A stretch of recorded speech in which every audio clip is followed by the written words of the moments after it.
DE World Language CLTA K-12 Special Interest Group K-12 and the NILA Guest Speaker Series. Today we have Danae. Great, I'm so happy you are here. And she's going to present for us, and I'm going to ask her to introduce herself. Please take it away. All right, awesome. So hello, everyone. My name is Danae Oglesby, and this is my 15th year in education. There's a slide in the presentation that talks a little bit about what my background is for where my education is and things. But I have my master's in French and Spanish language and literature from UNL. I have a master's in education from UNK in curriculum instruction and curriculum design. And what I'm presenting about and I've been asked to present about is kind of my teaching philosophy and what that has to do with curriculum design, what it has to do with classroom engagement, and also program health and longevity. Those are all things that I consider. And I should also say that given my content areas, I have taught variations of English abroad at the university level, high school and middle school Spanish and French. I got my start teaching adult ESL as a volunteer, which is how I found out that I wanted to do language. And I've dabbled in all sorts of language. So right now I'm certified 7 through 12 for Spanish and for French, which I teach both of them right now.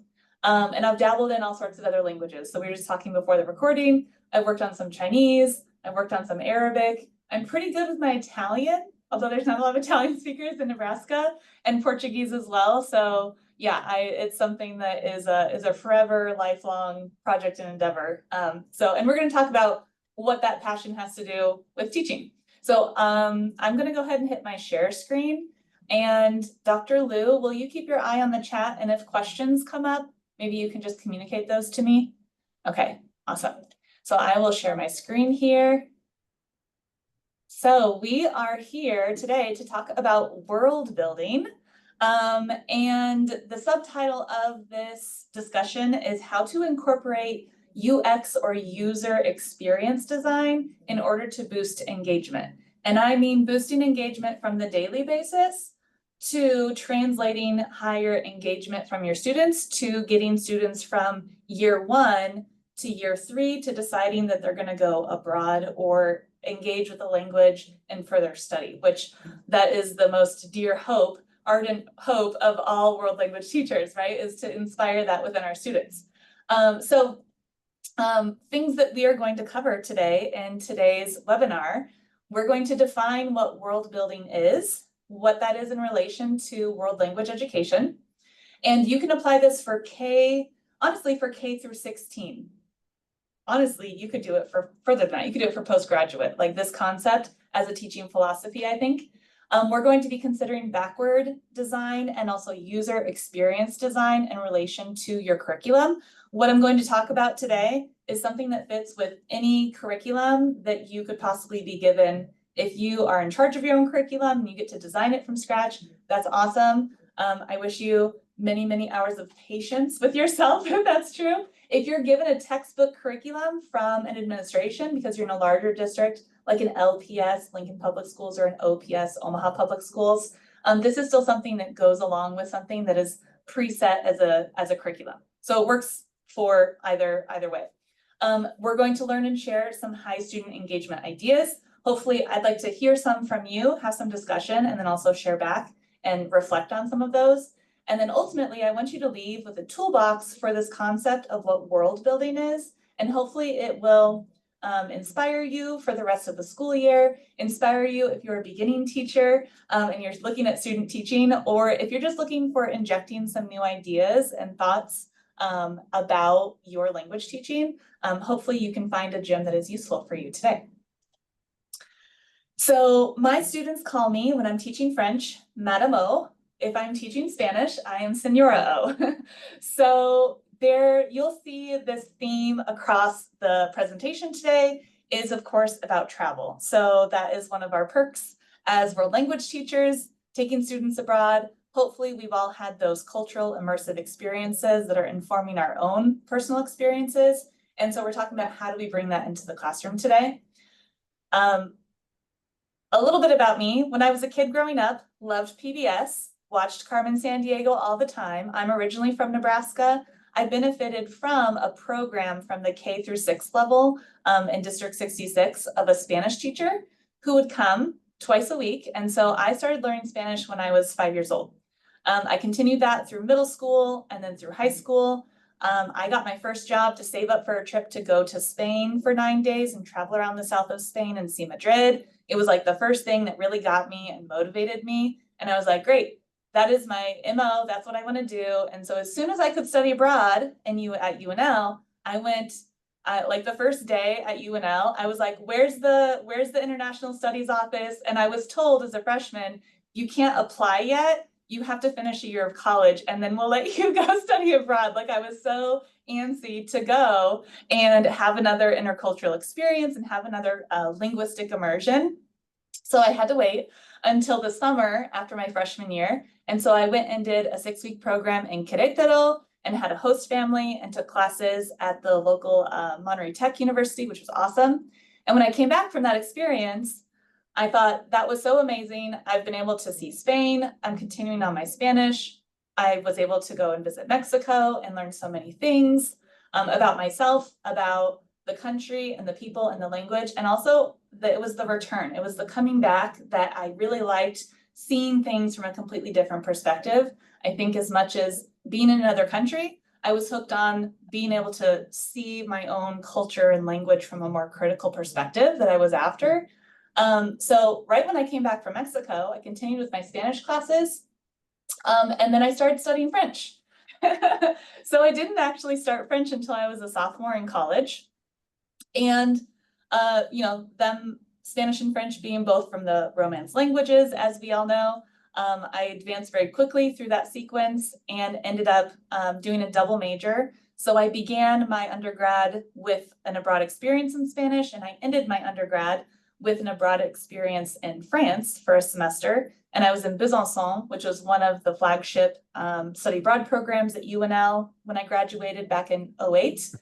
And then I was able to find a job as a graduate exchange student that UNL helped me find. And so I went back to France for 2 years after that, from 2008 to 2010. And I taught English at a local university, improved my own linguistic skills, learned so much more about cultural immersion, about living in a major metropolitan area, learning about what that was, and then coming back to the United States. And basically that's when I started my master's degree in French and Spanish. So I had a chance to travel around. That's why I mentioned before a little bit of Italian, right? Had a chance to also travel to Italy and work on that language. So the next slide sort of explains how I got to where I am, which very briefly, I want to zoom out on my camera because I'm actually teaching to you from a digital classroom. So this is my new classroom. I have moved from my volunteer teaching at Lincoln Literacy, which I did as a college student in undergrad, to teaching at 2 different French universities when I was abroad, teaching French and Spanish during my master's degree at UNL. Then I moved into high school teaching. That was in 2013, which notably was when the iPhone 4 was popular. This has to do with our conversation today. I took a little break from teaching between Ralston and OPS, and I did some nonprofit work. I was in education and community work at Film Streams and also at No More Empty Pots. And then I spent the last 6 years at Benson, and I am now entering my 2nd year with ESU 5. So that's why I show you where I am in my work site, because now I am a distance learning world language teacher, which is a program out of ESU 5. We serve this year over 20 rural districts from across the state. So whenever there is a gap in staffing and they can't find a Spanish teacher or they want to add French to their schedule, they call up our supervisor, Dr. Ziegler, and they say, hey, can we work with your teaching staff at ESU 5? And we are Zoom teachers. So we're a staff of 8, and we actually, we're sort of, I tell my kids, we're a Band-Aid, but we're the cool Snoopy Band-Aid. Like we make it as awesome as we can be, though we're not in person. And we have found, there's some new videos that came out, and we found across our data and research for the program that we're meeting the expectations even though we are online. So I'm going to also talk about addressing differences in this whole concept today of in-person, from my in-person experience, and then also online that I have been working on most recently. And then in between all of that, how do I get by? A little bit of yoga, a little bit of gardening, and a little bit of herbalism. So just for me personally, that kind of gives you a big picture of who I am, who's presenting today. So let's start with the very first definition that we're going to carry through most of today with what the heck is world building? It is what you think it is. This is a concept that is used often in the domains and industries of people who are storytellers and fiction writers. So anybody who has ever written a short story or taken an English class, you may have heard your professor or teacher say at one time, what is the world? Make the world believable, right? It is also something that is used within the gaming industry. So we can also think about visuals of computer design work.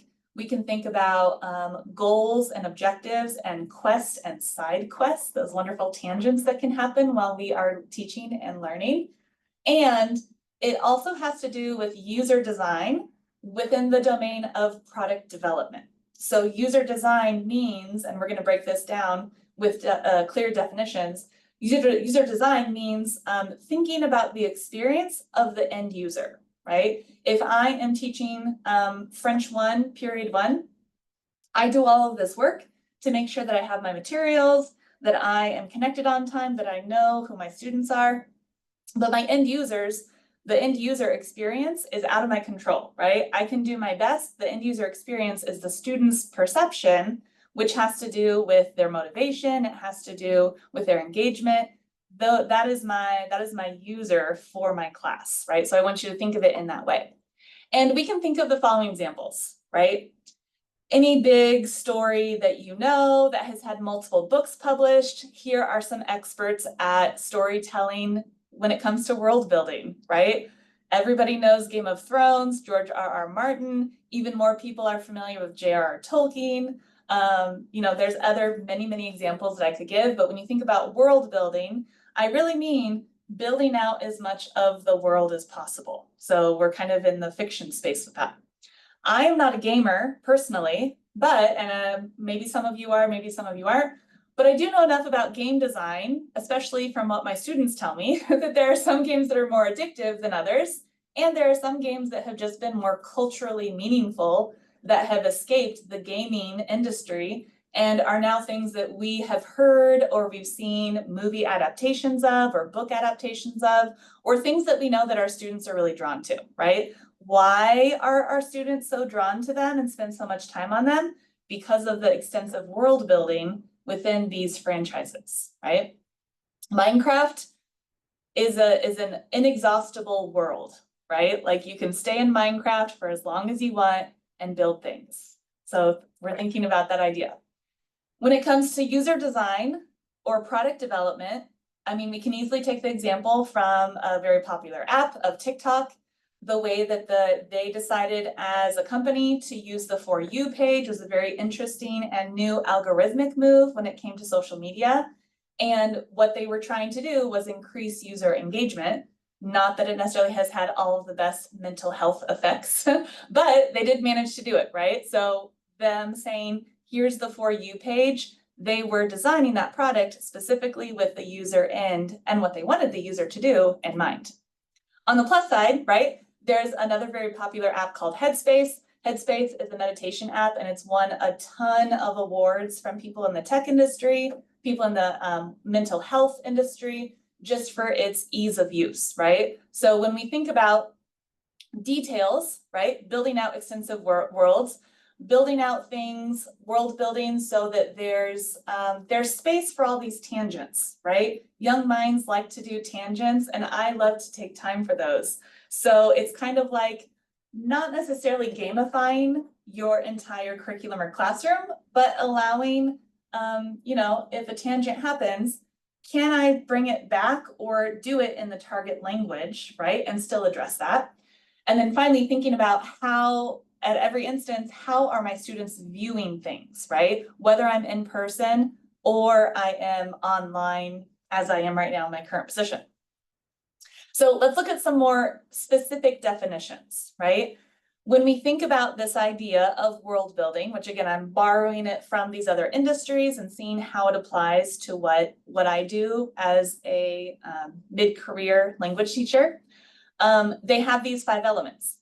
A world that you build has its own internal logic. It has consistency. There is an immersive experience. There is engagement that can be done. You can go on your Quest or click buttons or interact with something physically within the classroom and it tells you something, and design thinking. So defining these, if we talk about internal logic, what I mean is the world follows its own believable rules. Consistency, our language, visuals, and behaviors are in alignment, right? So if I say that we're going to do something with an app in August, I want to make sure I'm being consistent with whatever that expectation is throughout the whole school year. Immersion, according to these industries, the user, reader, or player forgets that they're outside the world. You get so immersed in it that you kind of forget that other things are going on. Engagement, this world is inviting your participation and exploration. And then for design thinking, we again are thinking about the user or our student experience in mind. So I want you to take a moment to think. Think about what your most immersive language experience ever was. Obviously not for your own native language, one that you were studying. What did you see? What did you hear? What did you taste? What did you smell? And what did you feel? Maybe, can you hop to the chat maybe and tell me about a time that you had a very immersive language experience? Is that okay to ask to do, Dr. Liu?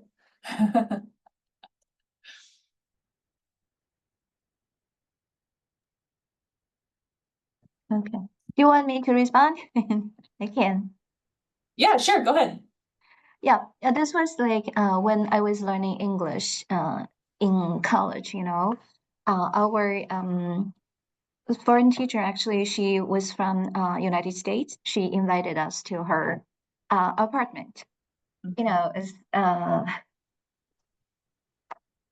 because she has you know, all the books and everything is in English, you know, so she has her novels collections, you know, and also the music is like American, you know, her favorite music going on, and she has other, she cook food but differently from what we do, you know. So this is like so because it was at the very beginning of the semester, it's like, oh, this is so different, you know. Yeah, Yeah, I and feel, so it was, oh, sorry, how did you feel during that experience? The last one, yeah. I feel overwhelmed, but you know, also exciting. Oh, we're going to get to know this, you know, the different culture, because she has a lot of things in her apartment, and she's showing us as well. Yeah. Mm-hmm. Awesome. Is there anybody else who wants to share or put in the chat what has been your most immersive language experience?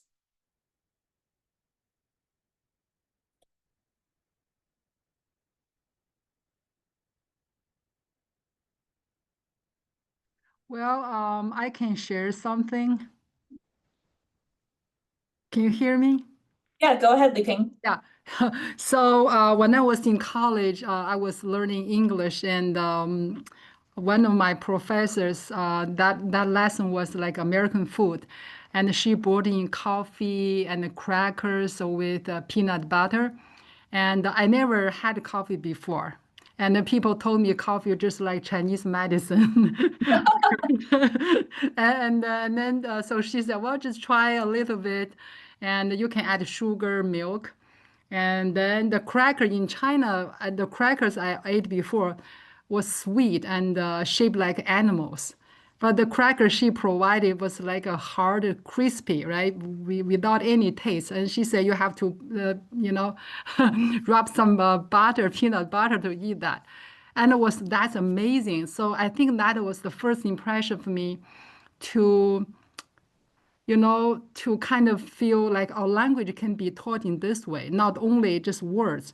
right? You can taste, right? So you say how that tastes, how that smell, how you feel. I mean, that was I think the first Western food I tasted.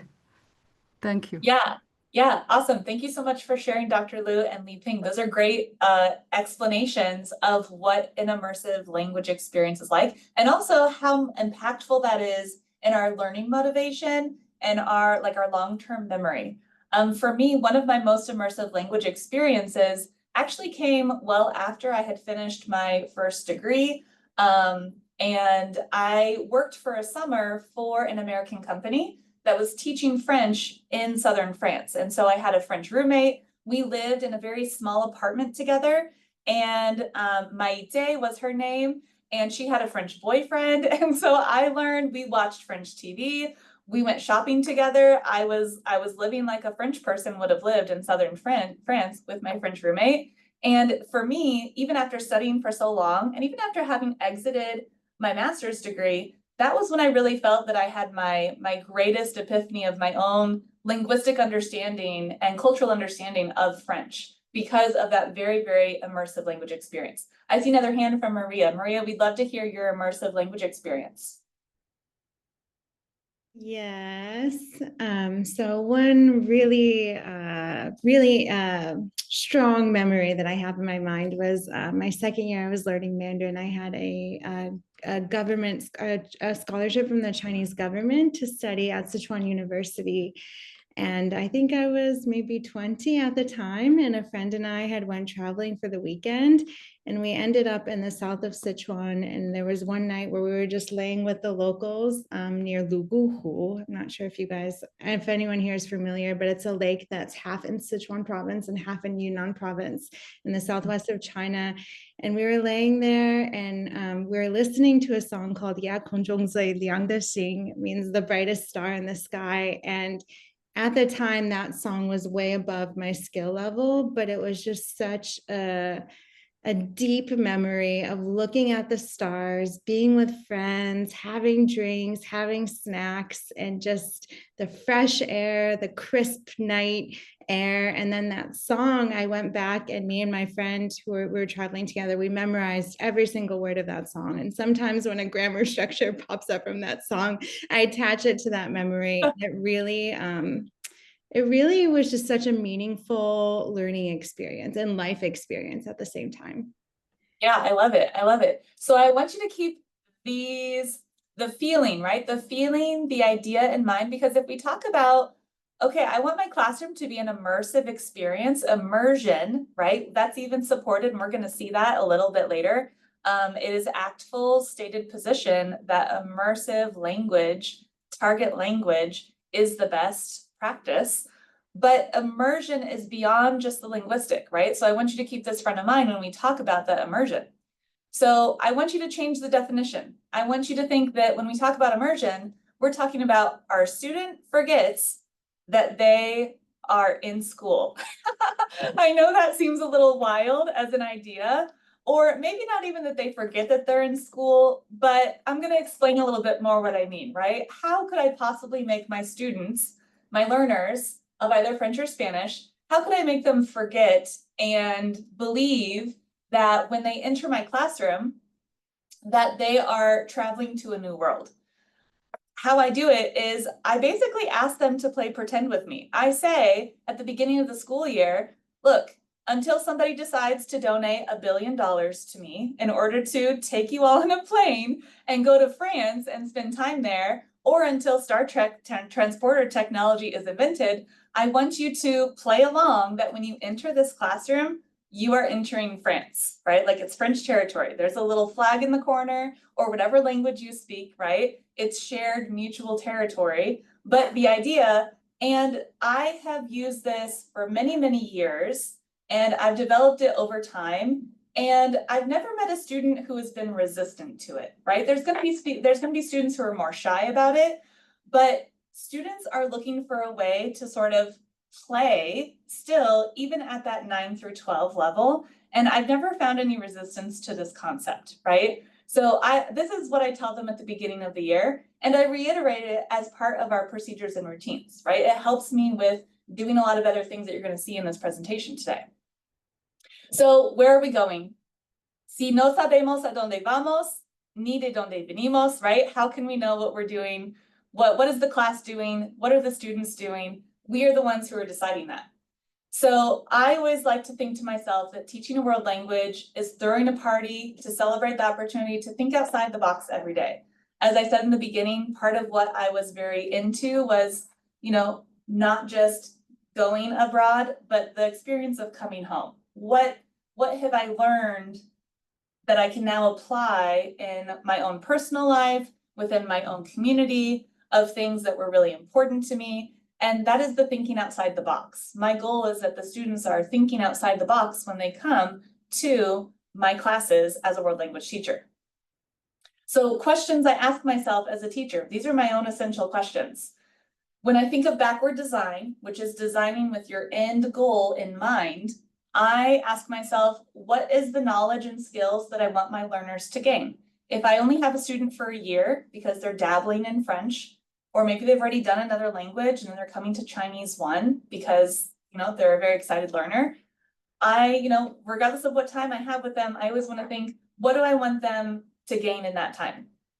And then our user design comes in with, how am I going to best help them to gain that knowledge and those skills? So we're gonna talk about these and break them down.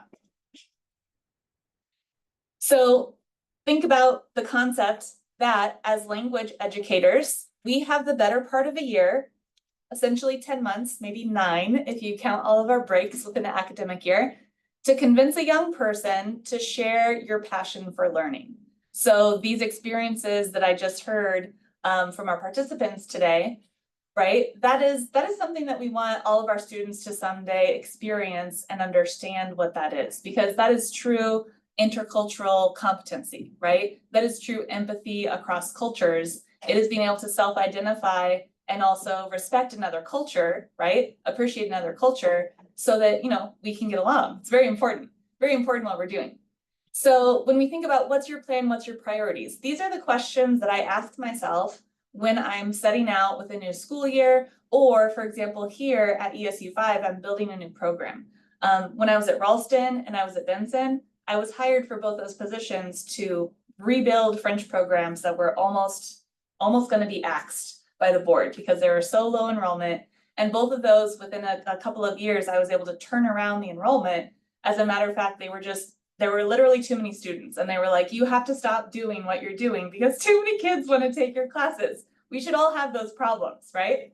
So what I ask myself is, for the year, what are the annual, local, state, national, international events that I can connect my learners to? I also always tell my students, you're learning French from me, or you're learning Spanish this year from me, but I am not the sole resource of French. I am not French, right? I'm not the sole knowledge of French. French exists as an organic linguistic phenomenon, cultural phenomenon outside of this classroom. And we are playing a part of it, right? So I want to always think about connecting them to other things because I want them to see the relevance of what we're doing. What are the assessments that my learners need to be prepared to take? That's a very good question when it comes to just the practicality.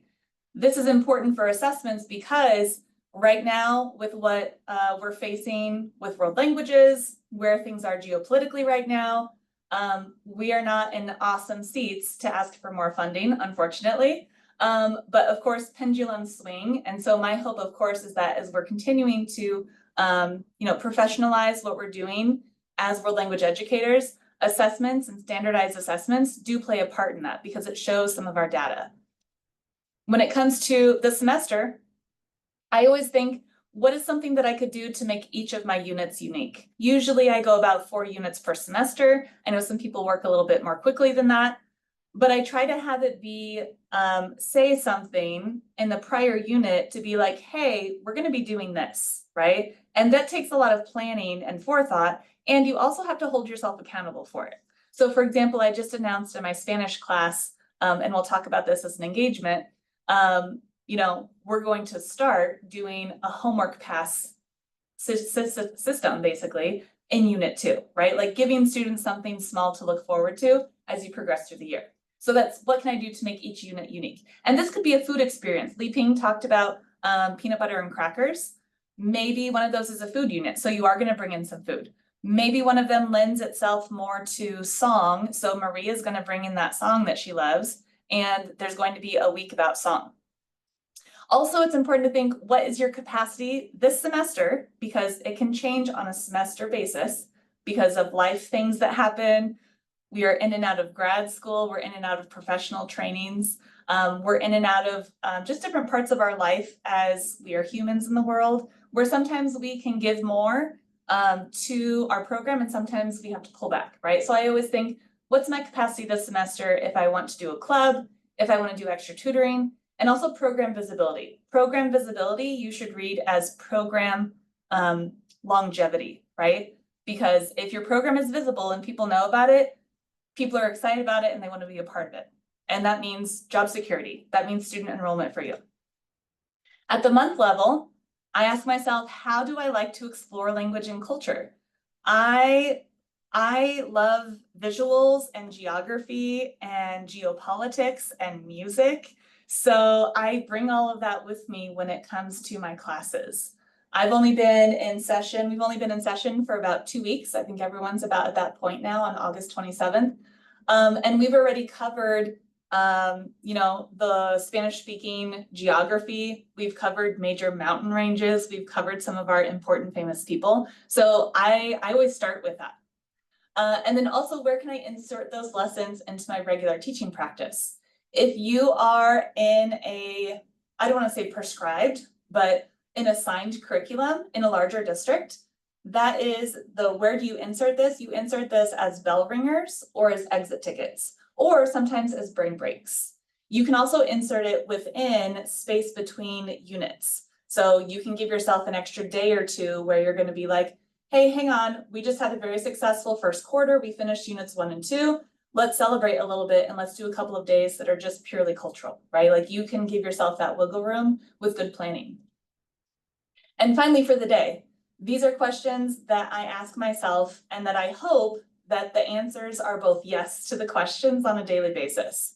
So, have I helped a student clarify a misconception and or grow greater appreciation for diverse perspectives? Did I help a student do that today? And also, did my learners and I enjoy our time together? I think that is really important. So getting to know them on a one-on-one basis, learning them. My number one goal at the start of the year is to learn all of my students' names by heart and pronounce them correctly and address them by their names until it just feels very natural. And I feel that very small amount of socio-emotional effort is really, really important when we're thinking about starting off on the right foot for the school year. And it's never too late to go back and do that, right? If you feel shy about it, and I tell my students, I'm going to keep using your names, and if I mispronounce it, please correct me. Correct me until I get it right. Usually it doesn't take too long. So that's a lot. That was a lot on this last slide, right? We can all agree. These are questions that I've developed over a series of, as I said, this is my 15th year teaching in language overall from middle school through university level. And these are all things that I have never really actually articulated. So I really appreciate Dr. Liu inviting me to do this, because I think it's helpful to define how you're relating to this work that we're doing. And I like to think of it this way. Do I all the time remember to ask myself all these questions? Not necessarily, right? There's a very famous monument in France called Mont Saint-Michel. It's in the north of France. It's this medieval island that is built with ramparts around it. You can see it in the picture. And there's only one street. You just walk in a big circle all the way to the very top until you reach the abbey at the very top, the abbey at the top. However, I've had the chance with students and independently to visit this multiple times, and no trip to Mont Saint-Michel has been the same, even though there's only one path, right? Sometimes I've gone with my husband, sometimes I've gone with a certain group of students from one school. Another time that I go, it's a different experience. So even though on this little island, right, in our own academic year, there's only one way forward. August 28th will follow August 27th inevitably, right? Our seniors will sadly graduate, right? They have to. That's just the progress of life and things. Know that each year can be unique, right? So we're going to talk about doing this in piecemeal, right? World building is a philosophy in piecemeal, not to be done necessarily all at once. So I want you to just take a moment I know that was a lot of information. Can you take a moment and maybe jot or think to yourself, feel free to put it in the chat if you'd like to share. If you were to think of an essential question, what is something that's really important to you that you would want to make a priority when you think about the entire year at a glance? What is a priority that for you at the semester level? What about on a month-by-month basis? And what is something that you want to be completing on a daily basis? This is reflective work, essentially. I'll just give you a moment. If you want to drop a thought in the chat, you can, or if you're writing some notes in your own notebook at home.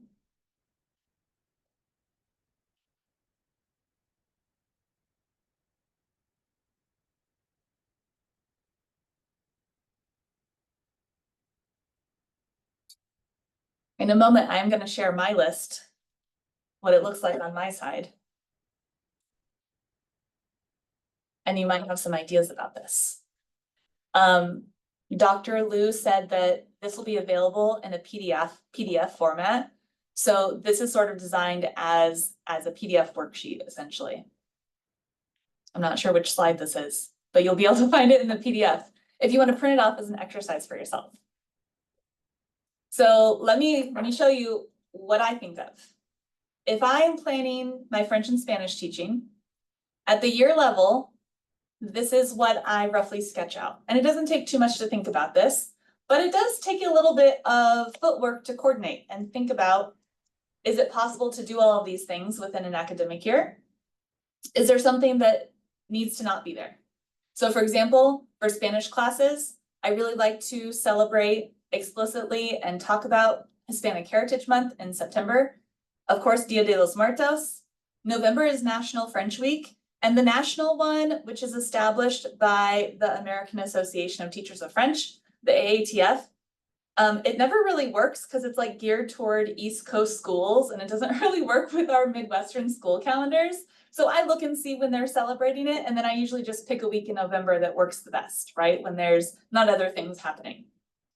In March, many of you could be familiar with the Mani Musical or Locura de Marzo. If you're not familiar with either of those, you can jot those down. This is a 12 or 13-year-old project by a pair of middle school French teachers out of the northeast of the United States. I think they're from New Hampshire. And they create a music competition every year.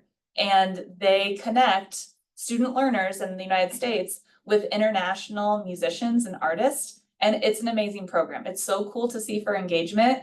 There's a lot of resources out there, both on Facebook, online for it. So if you want to see a model of this, I think that'd be cool. I would love to see this develop into other languages. Spanish picked it up after a couple of years of seeing the success with the French version. And it's pretty easy. You could run a Mani Musical your own. It's modeled off of the March Madness basketball bracket. So you start with 16 songs or singers, and then the students vote down, down, down over a series of about 4 or 6 weeks. And they're learning a ton of language and culture along the way. And for me, I've usually done it in the space of bell ringers, right? We can still do it in class with our normal curriculum. UNO has started a language celebration. I think they're still doing it this year, though I didn't see a date yet, but that's typically in March. UNL has a long-standing language fair in April, and then of course your standardized tests, the Apple or AP test, depending on what level that you're teaching. At the semester level, things that I consider. Am I going to run a French or Spanish club? That requires some elections, some meetings. I know that sometimes we feel as teachers that and I agree, it's hard to do something outside of our assigned duty hours. However, I was in a situation at Ralston, luckily it was paid already. You can look at your contract and see if there's wording in your teacher contract that says academic clubs and there's any monetary amount, that is what you should take to your administrator to say, hey, I'm going to start a Chinese club. Can I please get the stipend of what the $500 or $700 that it is, right? Because it's going to pay for your time and it's going to help you pay for the materials that can exist within that scope, right? And I know that at Benson, I started it 1 year, it was unpaid. And then they realized I was doing a bunch of great stuff for the school. And they're like, you know what? let's count this as academic club, it's in the contract. So it ended up being a paid position, after school position. Homecoming parade, right? Is there a way to connect to the larger school community? What about family engagement nights? And what I mean with these, well, I'll talk about it in a moment. Senior send-off is something that you want to have on your semester calendar, depending on if you have 4-year students that go all the way through your language program, if you are a 1 to 4 year language teacher. And also just, are you aware of what this general school activity calendar is? So if you decide to start a French club, you can really make this very student-led. I decided when I would do that, when I did it at Ralston, it was all the teachers who were doing it because that was what the model was. And it was a lot of work. It was a lot of hard work. When I decided to start at Benson, I was like, I'm gonna open this up and say that I will be the teacher facilitator, but the students are gonna meet and they're gonna hold each other accountable. And they did, and they ran with it, and it was amazing. They planned the meetings, they held the meetings, they said, hey, let's be in the homecoming parade. They said, hey, let's volunteer at the engagement nights. Like they wanted to go do stuff. They wanted to go do fundraising. And so I was just facilitating that, and they had so many good experiences in practicing leadership in that way. And it was within that context of essentially a paid extracurricular. On the month level, when it comes back to the class, I run a class birthday calendar. There's rotating class jobs. I know this sounds a little elementary. I like to incorporate also current headlines that are happening, a la une or el titular in Spanish. So like what's going on around the world, because they've probably heard it on the radio or seen it on social media. And I think it's interesting to see it from the international perspective of whatever your target language is. Even showing a video, like Maria mentioned, listening to a song when she was at a certain level of her Chinese comprehension, listening to something so far outside of her linguistic capacity at the time, that's still supporting your zone of proximal development. So I don't think that there's any problem in showing, you know, a short news clip to even level 1 learners and saying, hey, what did you understand, right? You can use that as a bell ringer exit ticket. And then finally, I love doing class competitions because the students can't help but be competitive with each other. So I use that in my favor when it comes to student engagement, and I'll show some of those examples. Finally, at the day of, what am I doing on a day-to-day basis? Class musical playlist. So if you walk into my in-person classroom and I'm teaching Spanish, you will only hear Spanish music. If I am in person and I'm teaching French, you will only hear French music played. And the kids, you know, maybe around October, November, they start to complain. And I'm like, look, you have 23 hours of the rest of your day to listen to anything else you want. When you are in French class, we're in France, and we're doing this immersive experience as much as we can. And I tell them explicitly, this is working on your linguistic subconscious, right? Like I'm explicit with them about it. So explicit metacognition. I tell them why we're doing those things in class. Explicit cultural linguistic comparisons. If they have a question about it, I want them to feel very open about asking me, why is it done this way, right? Why do you kiss on the cheeks in French, for example? And then also, every time that I'm doing anything as a normal teacher would, one of the first things my students learn, I'm teaching them our classroom management and procedures and routines and classroom expectations. I teach them that in the target language, and I reinforce those in the target language every single day. That takes up a lot of our dialogue when it comes to the 90% by ACTFL, but it's very helpful because they understand, they internalize it, and then it's TPRS because they're doing it, right? So I want to say, I'm a person who, when I think about things, I like to brain dump everything down, and then I do the cleanup. All of these that you see on the screen, these are all high engagement activities that I have done in the past. Some of them multiple times, some of them only one time, because I am now in an online teaching format, and I think about how to build my world building for French or Spanish. There's some of these things that I can't do anymore. For example, in my new teaching capacity, we have to think about pruning, right? I brain dump, and then of course, we're going to prune it. That's the tough part. If you've done any writing classes, you know that. So for example, because I'm online, I cannot take my students who live by North Platte. It is outside of my wheelhouse to figure out the funding or transportation, unfortunately, and I cannot do local field trips.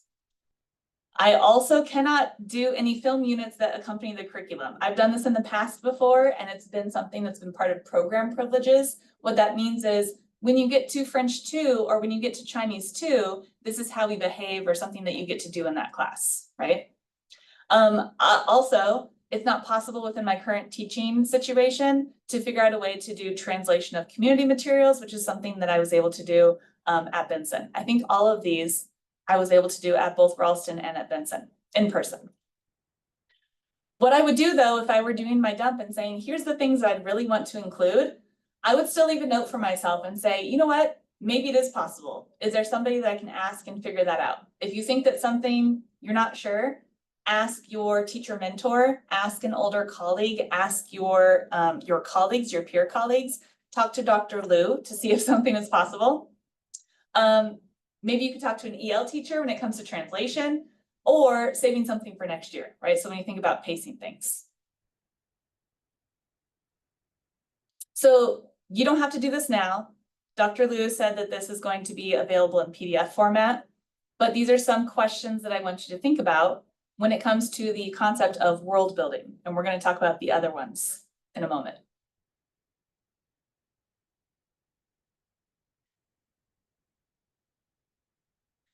The third question of what do you want to add? This is where I would say, you know, between the hare and the tortoise wins the race. So you do not have to add all of these elements at once. You can decide, oh, I'm going to work on my annual calendar and connect my students one time this year to a local or state event, right? Depending on where you're starting. Maybe you want to say, I've never really done a lot of music. I'm going to add a week of music at some point during the school year. So it doesn't have to be done all at once, right? There's the long game, and I'm not here to support anybody getting burnt out of teaching.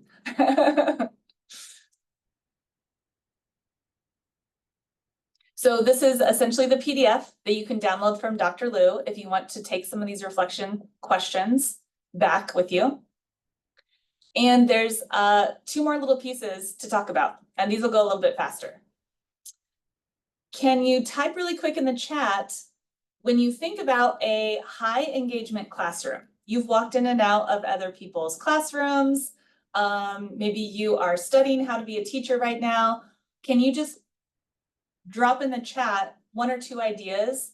How do you know that you are in a classroom where there is high student engagement? What do you see? This goes back to one of our 5 sense questions. What do you see? I'll give you a moment to type in the chat.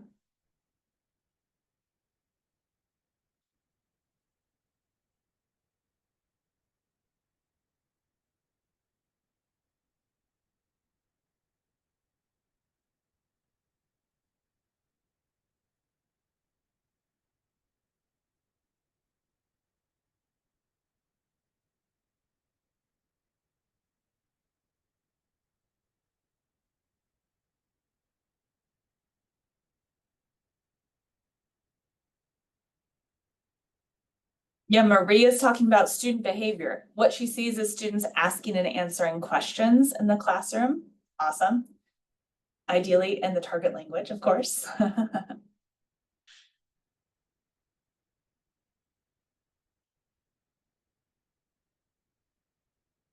Yeah, collaboration, which indicates what Maria's talking about in the chat, that students are unafraid to make mistakes. Oh, I love what Kuyan said, that are the students in a good mood, right? Are they? That's my question for the daily basis. Did myself and my learners, are we having a good time? Are we feeling okay?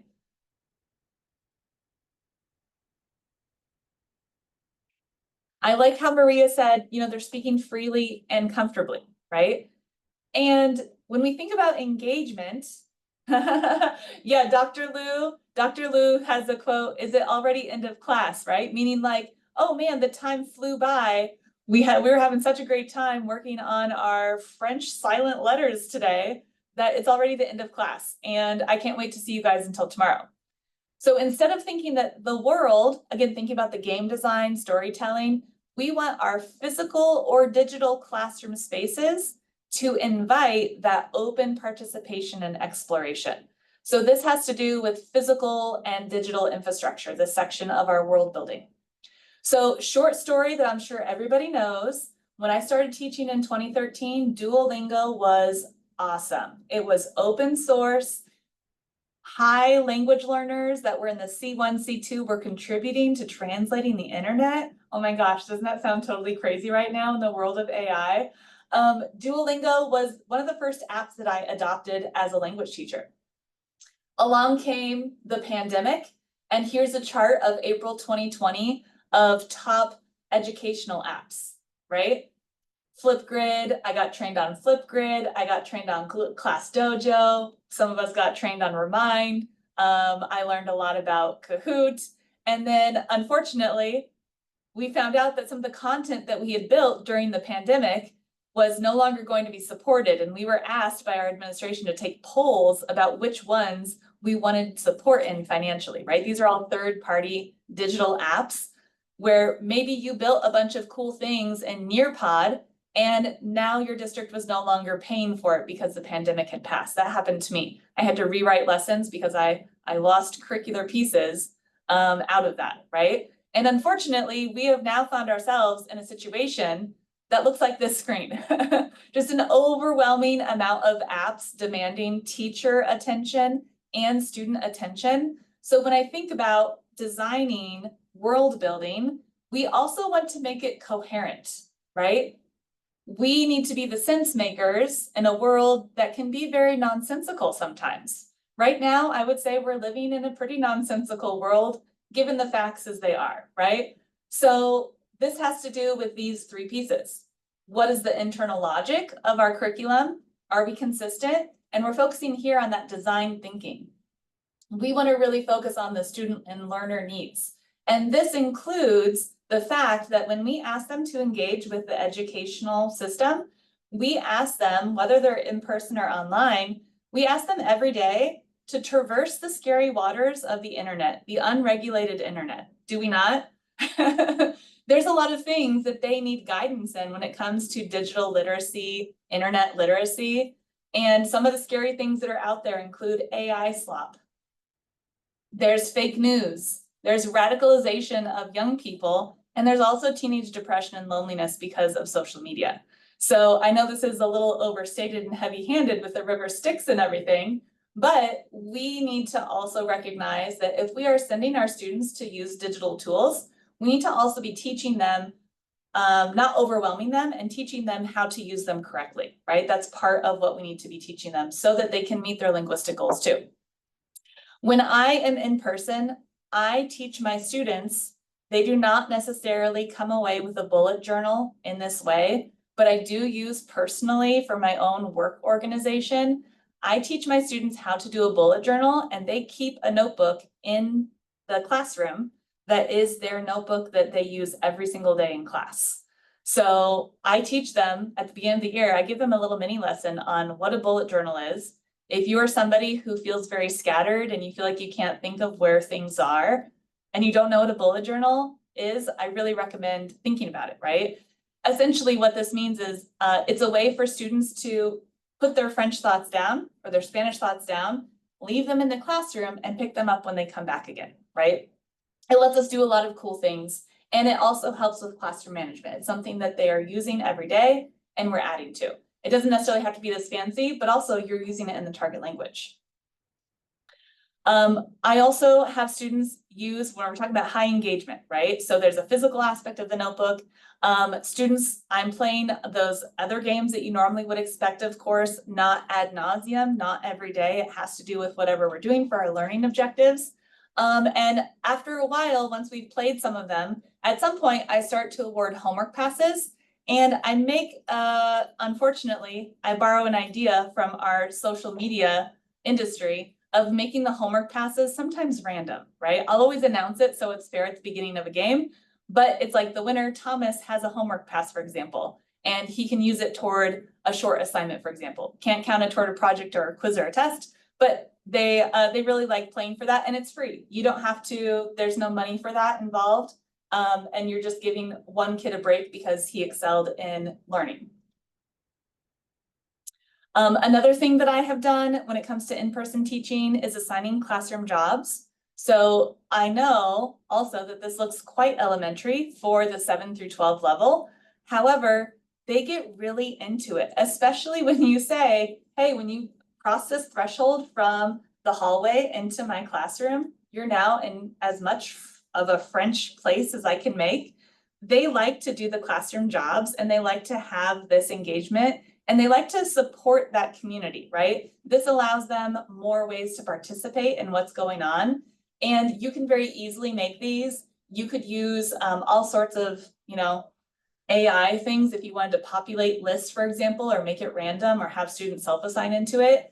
It might seem, again, a little elementary, but I've never had students not like to do this at any grade level, especially when we're doing it in the target language.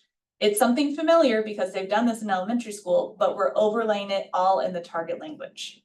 So they know the expectations, right? So when I talked about class notebooks, this is a picture of what my French 1 cabinet looked like. So my students had the routine of coming in, and I would always say, cherchez ton livre, cherchez ton cahier, which is go grab your book, go grab your notebook. It was very easy. Everything was clear and labeled to them because I was thinking, if I'm a student who's never been in a French class, how do I make this as easy as possible? If you were to close these cabinet doors, there was a really big sign that you could not miss that said French 1-2, which is what the year was called. And I even went so far as to color code. My color coding in physical French 1 things matched my color coding in the digital spaces that we did. And it helped with my students to understand and not get lost in what we were working on. The top shelf here, this was a bonus library shelf for level A1, A2 readers. So students were welcome. If they finished their work early, they could grab a book. They could read it with a partner. Sometimes I'd ask them to grab a random book and we would do a little bell ringer linguistic exercise. And so each of our cabinets had one of these. Oh, so there's French 3-4. You can see the books got a little thicker, fewer pictures for the next level book.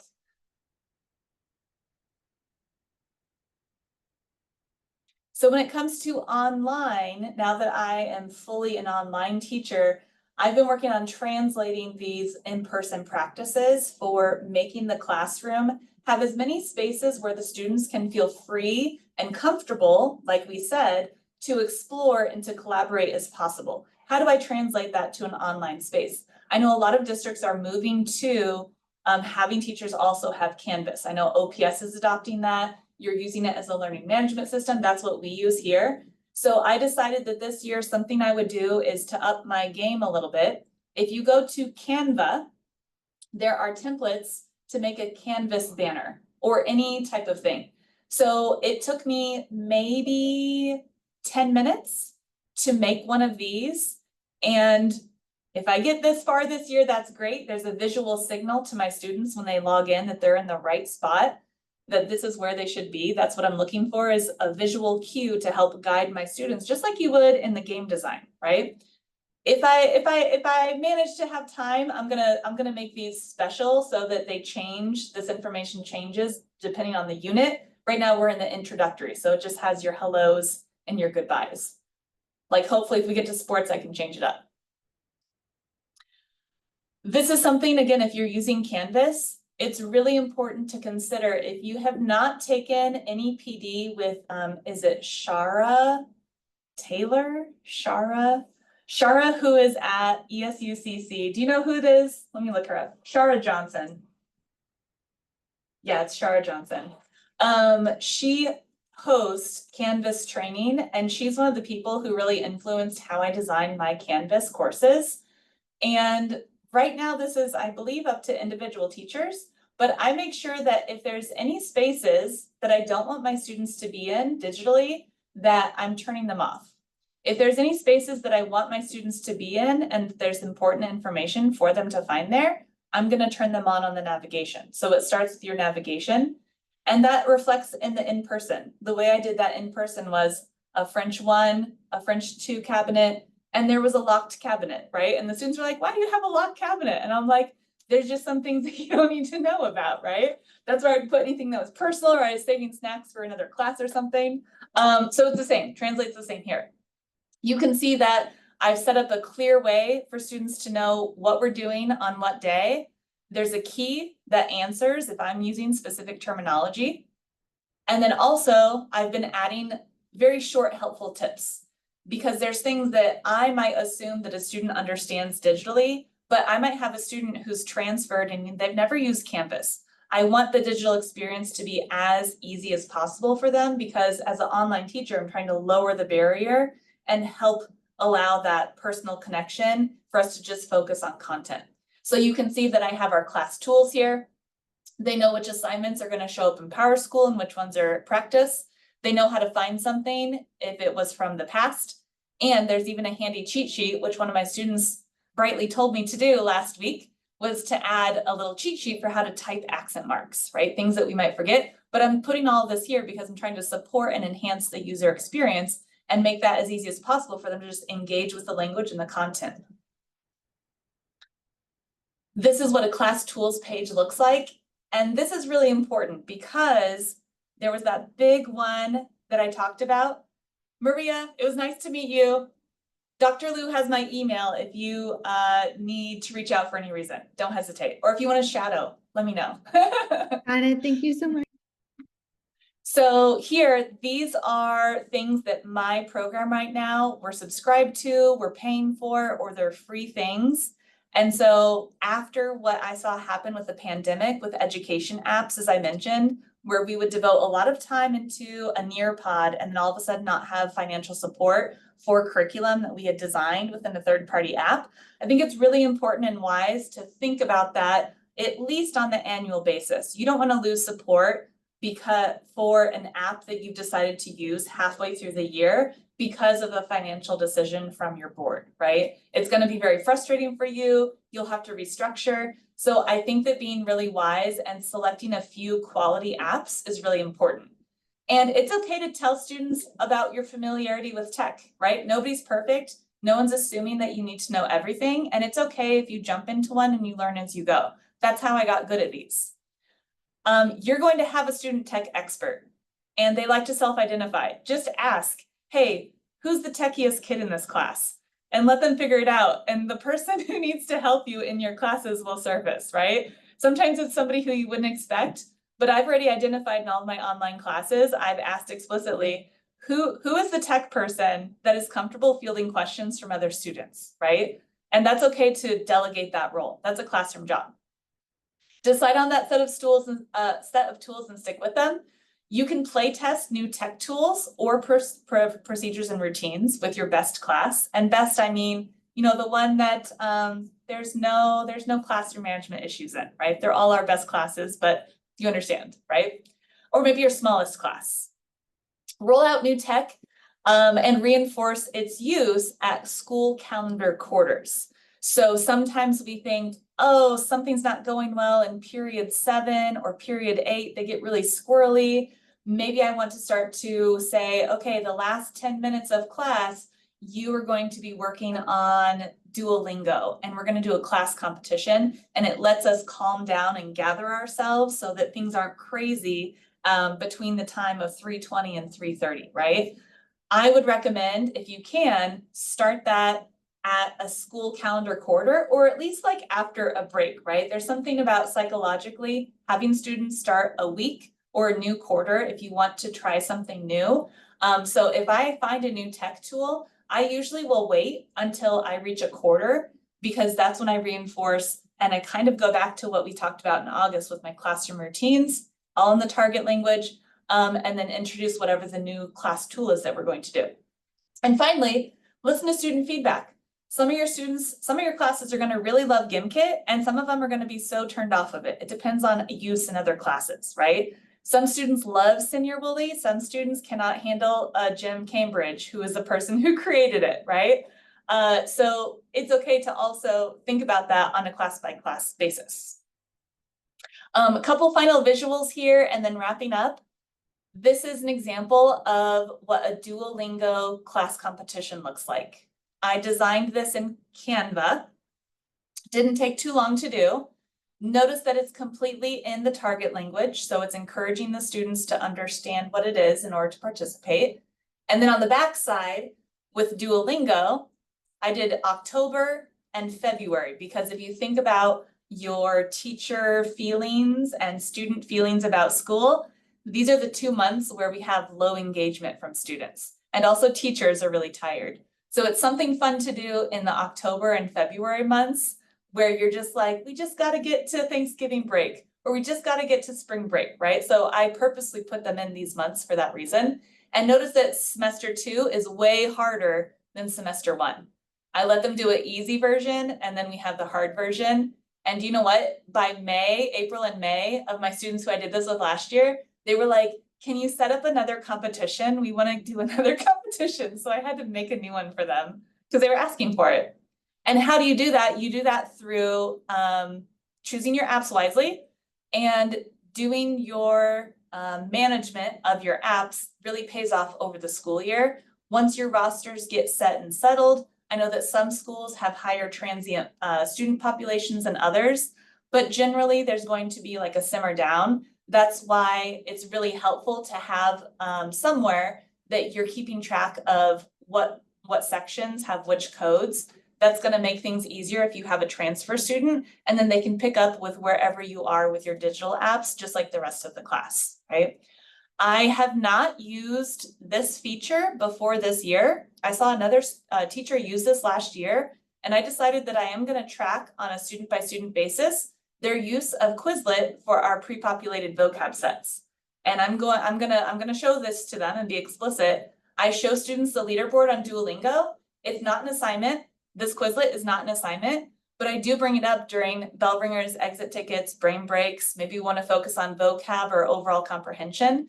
And when they see the scores and who has or hasn't done something, they are naturally inclined to go and get to work. They want to go and be better than their peers. And it's so funny. There was a student who has hardly said a word in one of my Spanish classes. And we opened up the Duolingo section the other day, and he had like 3 hours of Spanish practice already. So he hasn't been speaking in class, but he's been using Duolingo all of the time and has a great understanding of where we are for that class. So do you mind dropping here in the chat? Oh, I see a couple of ideas here. Yeah, the short and clean list for navigation, because that is user experience. These are some reflection questions to think about.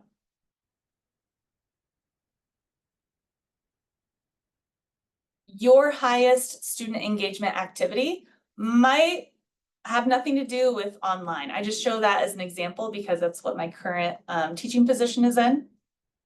But of course, they can be used for both in person and not in person. So the final section that we need to talk about when it comes to our world building, we've redefined that engagement is the classroom, whether it's in person or digital. It invites the students' participation and exploration. And we also thought about the fact that their needs need to be considered. So let's talk a little bit about this last idea. This is the very last idea for the webinar today. Can you type in the chat why 90%, why our goal is 90% of target language use? I'm sorry, I didn't write that well in English myself. Can you throw your answer into the chat? Why do we say use 90% of the target language in our world language classes? Why is it 90%?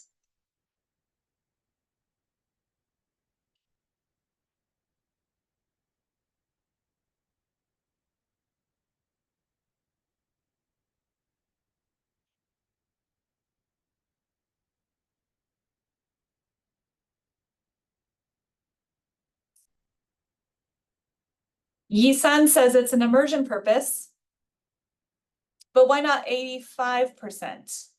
Is there a reason why 90%? So we have some time to demonstrate how the target language is used, so we can use the common language to help set that up and get it going. Okay, I see what you're saying.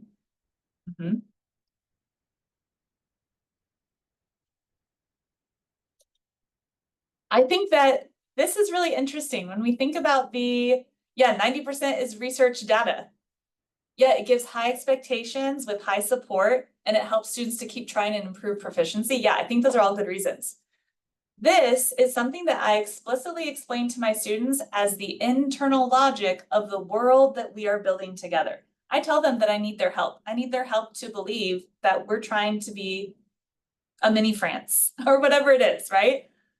We want to follow our own believable rules. And what we are doing in our classrooms is that our classroom is both a facsimile and contributor to our target language worlds. We're practicing French culture and language, or we're practicing Chinese culture and language. But at the same time, this group of people is now a contributor to that culture as well. And I make sure that students are really clear about that fact, and I talk to them about this concept. When they know why the 90% is a thing and why I want them to pretend that when they cross the threshold into my classroom, digitally or otherwise, that we are in Mexico, or we are now in España, or we are now en France, what I'm trying to do is let them know that because we are practicing here, and this is partially a make-believe situation, the students feel way safer to take risks. This is something that you brought up in the chat earlier. Why do we want students to be able to take risks linguistically, culturally, intellectually, socially, emotionally? Because we want them to navigate from our small playgrounds of the Chinese classroom, and we want them to go and have an experience like Maria described at the beginning of the webinar, right? You can go from the playground, this is American Ninja Warrior, right? Just to say, we want them to feel confident when they go and navigate the world with so many more linguistic obstacles elsewhere. Not only linguistic, but also cultural, socio-emotional, etc. Another summary, visually, right?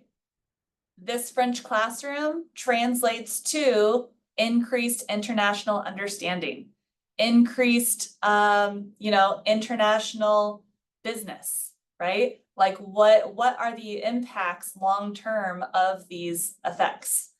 Personally speaking, my students, we built our world together. All of the students you're about to see with the smiley faces on their heads, these are students from both Ralston and Benson at my former in-person assignments, where this is a student who is reading memorized French 19th century poetry at the UNL Language Fair. He's a very shy student, and why was he comfortable to take that risk? Is because of all of that world building that we had done where he felt safe to do that and to practice it in a supported way. This was a student who learned by heart Edith Piaf's La Vie en Rose. She sang it, won a prize at the UNO Language Fair. If you didn't get a chance to see this, it was amazing. And yeah, where does this confidence come from? It comes from them having that very supportive atmosphere. And ultimately, right, hopefully our students get to go abroad. These are some pictures, again, with my students anonymized.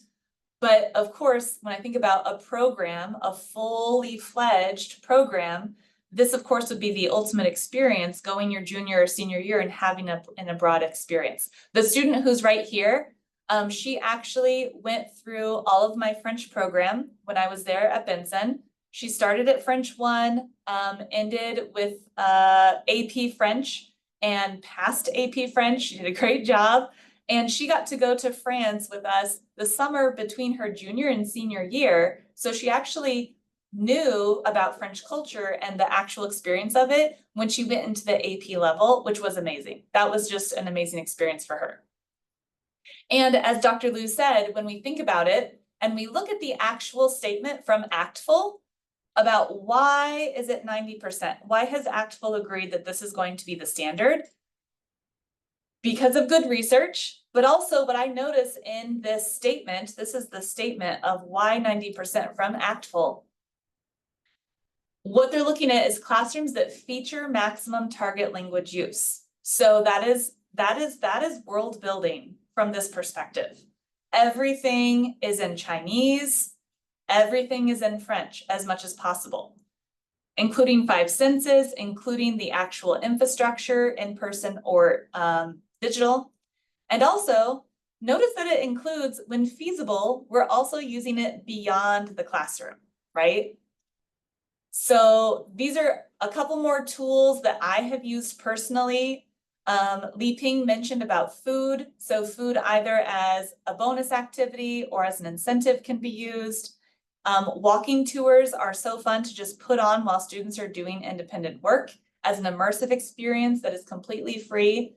I like showing the Paris Christmas market around December time because the kids are studying for finals and they get to walk through a Paris Christmas market. We're listening to music at the same time. They're getting an immersive experience. So you can see that there's real efforts for program visibility, which helps to support your recruitment.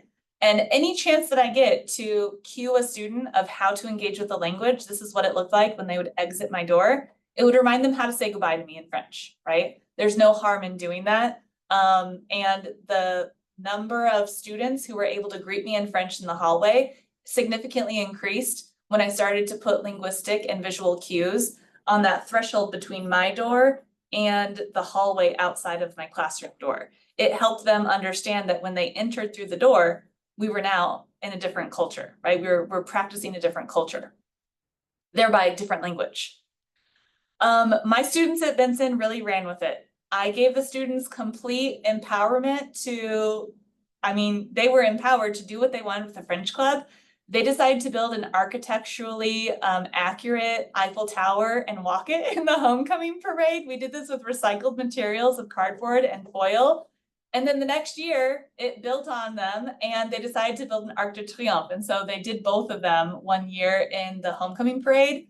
So, these got schlepped around for a long time, but the students loved them. They lived in my room and they really liked it, right? So they were even building kind of a mini version of the culture. And that's such a fun thing to do.